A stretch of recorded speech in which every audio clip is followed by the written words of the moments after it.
My name is Joshua Giwa, also known as JBoy, and I'm a hairstylist and also the CEO of Glam House, a female beauty salon.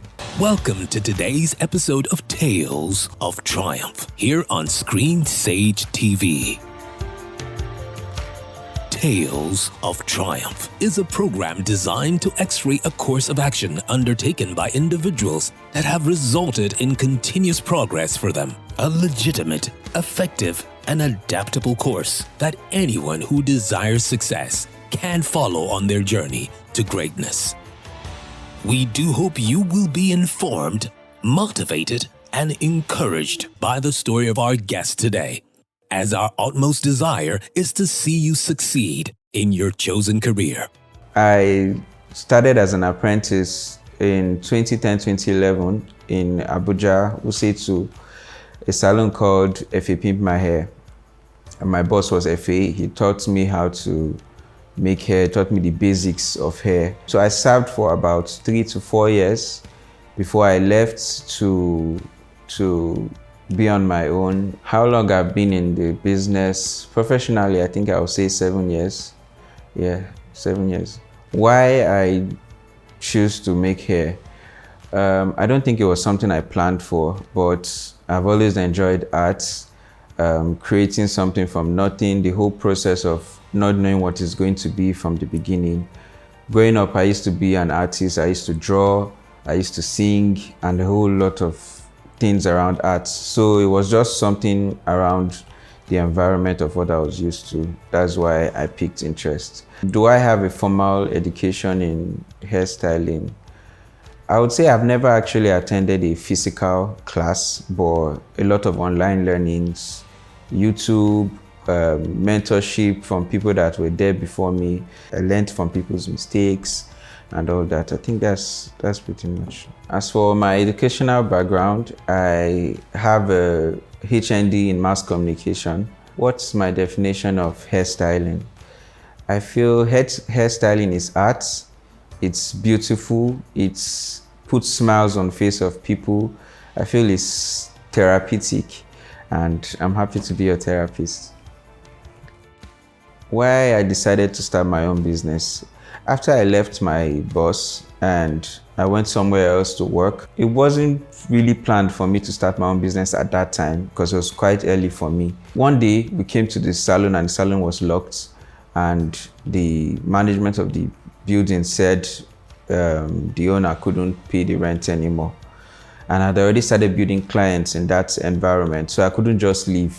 So I asked how much the rent was, and they told me I didn't even have up to 20% of the money. But I had to rally around, take a loan, and that's how I started in that same place. So I took over from the previous owner of the place. Starting a business at that time, what that wasn't planned for was difficult because I took a lot of loans. I had a lot of bills to pay at the end of the month. I was paying the loans. I was paying the owner of the shop. I had to pay her for her stuff there. So I was paying her in installments. So every month I had to pay her. I had to pay the banks. I had to pay my staffs. I had to keep servicing the loans. So it was a whole lot of stress. Money was coming in. People saw money coming in, but it was going out on bills. That was like my lowest point in business because there were times the bank would even come to the salon and I'll hide in the toilet and tell my staffs to tell the bank I traveled. So it was crazy. It took me about 2-3 years to actually balance because the rest of the time I was just trying to be on my feet. Nobody was seeing that because we just put a smile on our faces, but it was really a tough time for me. Coupled with the fact that I had no business idea. I'd never done any business. Nobody from my family had done business. So business was new to me. I was just doing it the way I could. How was I able to overcome that experience? It took a while. It took a lot of making mistakes and learning, talking to people, asking questions. I didn't do that in the beginning. I wouldn't have made those mistakes. Eventually, I started asking people, how should I do this? What should I not do? So I learned from other people and That's what has really helped me. Would I consider myself a successful hairstylist? I think success is relative. It depends on what you went out there to achieve. I would say I'm successful because I've achieved some of the goals I set for myself. There are still a lot of things to achieve. There's still a lot of goals I want to meet, but I'll say I'm a successful hairstylist. Do I have problem relating with my customers? I think that's one of the problems I have, truthfully. Naturally a very shy person, so it's difficult sometimes for me to communicate, and some people perceive that differently. Some people see it as me being rude. It's a part of me I'm working on. I didn't used to notice it until people started complaining and telling me about me working on these things. So I'm a work in progress, and I think I'm better than I used to be. Business in Abuja has its ups and downs. It's a conducive environment to work, to do business. There's no traffic and it's a calm environment, but it can be expensive running a business in Abuja. Getting a space is crazy expensive, always out of the budget. Sometimes you feel like you're just working for the landlord. A typical day as an hairstylist, usually we work on appointments, so we look around the appointments we have, call the clients to confirm time and all that, then set up, come to the salon and just do our job and make sure we satisfy the client as possible as we can. What are the typical services we offer? I think that's what even makes us unique. We do almost everything here, from frontal installations to bridals to pixie cuts to natural hair, makeup, to nails, to tattoos and piercing. I think it's a one-stop shop. Do I consider this a lucrative business? And if I would encourage anyone to get into this business, yes, but you have to learn it properly. Not just learning the arts, but also learning the business part of it. Because I feel like that was my biggest mistake in getting into this. I was more excited about the job than the business part of it. So for the longest time, I was just enjoying myself because I loved the job and I didn't pay attention to the business part of it. Not even until recently, I started realizing that there's a bigger part of this than just enjoying the job. As a business owner in Nigeria, major challenges is products, because every single product we use are imported. Nothing is produced in this country, and the exchange rate is crazy. The naira is falling day by day. So what you bought today, in the next week is probably 2 times the former price, and you can't keep increasing your prices as a business owner because the clients will not understand what's going on. Sometimes you even get the right product and bringing it in is crazy expensive because of customs. So that's one of the biggest challenges I face as a business owner. How would I describe my journey in this business? I feel like it's a whole lot of ups and downs. There are times it's exciting, there are times it's fulfilling, there are times it's challenging, but I feel it's all part of the journey. And I like to enjoy process. So every aspect of it, when I'm excited, when the business is doing well, when there's challenges, I just enjoy it because I feel it should be part of my story. For every successful business person, you should have a story. If you don't have a story and you're talking to someone, you're just a motivational speaker. So I feel like there are challenges and there are fulfilling times too. So it's just part of the journey. As a man in a woman's business, if it affects my personality, I don't think so. I'm just still me, I'm just doing my thing. And I feel like a lot of people have different opinions about men doing a woman's job. And you realize that their opinions are conflicting. There are people that will tell you a man doing a woman's job, they are humanizers, they do this, they do that. Some will tell you you are gay or bisexual. So they have conflicting ideas. So it's just something in their head.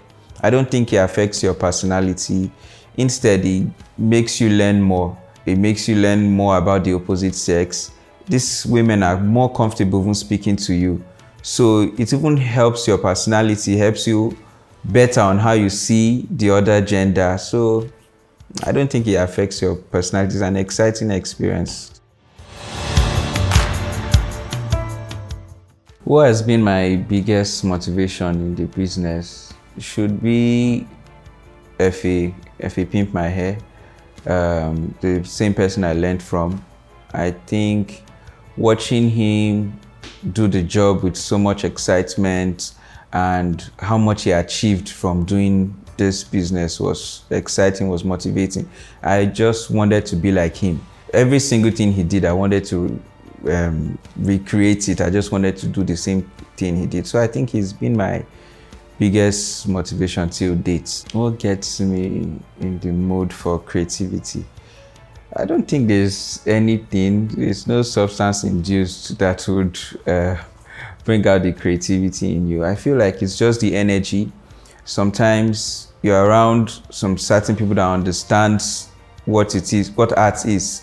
And so creating with them is exciting and you just want to be creative. There are some people that limit you. You want to do something and they're like, no, don't do this, don't do that. So those kind of people box you up to a certain. So I feel like the energy between you and your client creates that mode of creativity. So there are people that when I want to work on them, I get excited because I know I'm about to create magic because they are open to anything. So I feel like it's the energy between you and your clients that opens that door of creativity. What's my understanding of customer service? I feel like it's the extra attention you pay to your clients, the way you listen to them. Some people just work and not pay attention to exactly what the client wants. You might be very good, but if you're not giving the client exactly what they want, they might not feel right with that and you might not see them again. So it's not just about you being good at what you do, it's listening to what your client wants. I feel like that's what customer service is, the extra attention you pay to the details that your customer or your client wants out of the job. Do I see this skill that I have, being able to take care of my bills in coming years? Yes, that's why we established Hair-Free Glam House that has a whole lot of professionals coming in. So we have the nail section, we have makeup, we have a tattoo store, we have a whole lot in this business. So yes, it takes care of the bills and it's going to be here for a long time. The beauty industry is $1 billion industry. So Nigerian is just beginning to catch up and there's a lot in future for us in this business. Okay, how do we catch up with trends in the industry? I think the world is a global village now and we see everything and once we see them, want to emulate. I feel like we even have better hands in this job than people we see abroad because we do it with little or no equipment. We don't even have the kind of tools they use. We don't have access to the products that they have and we're already doing excellently. So in the coming years, we should be able to catch up with them and even do better than they are doing at the moment. What I would say if I was mentoring someone, never stop learning.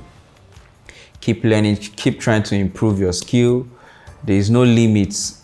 There's no point you get to and you say you've learned it all. The world is evolving every day. There are new things coming out. So you have to keep learning and stay humble. When a client is telling you what they know, listen, pay attention to what they are saying. You don't know it all. As a professional, when you are working on your client, you don't just pay attention to just making the hair beautiful. You also have to pay attention to protective styles. Sometimes you install a client's hair and when it's done wrongly, while taking it out, the client loses her natural hair. Before you even go into the whole styling process, you pay attention to their scalp. People have different types of scalps. You can't do the same thing you did for this person for the other person. Also, the styling process, you have to also pay attention to what suits the person's face. People have different facial structures. So you might do this and it's beautiful on this person and it won't work for the next person. So a lot of attention has to be paid to those key things, yes. I really don't like fame. I know it sounds cliche, but personally, I wish I was invisible in business and I just do my thing and go my way. So I don't know. A lot of people know me, but I don't know. I think I'm famous enough. Do I hope to retire from the job? Not exactly. I don't think I would retire, but maybe retire from the harder part of the job and focus more on the business part of it. I don't think I want to retire from making people happy. In 5 years, I see my business as an household name.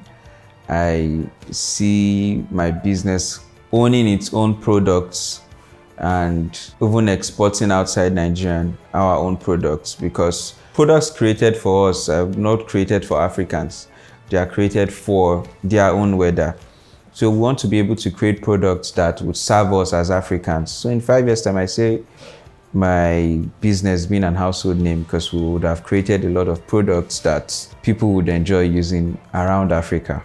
My regrets on the job, I don't think I have any regrets.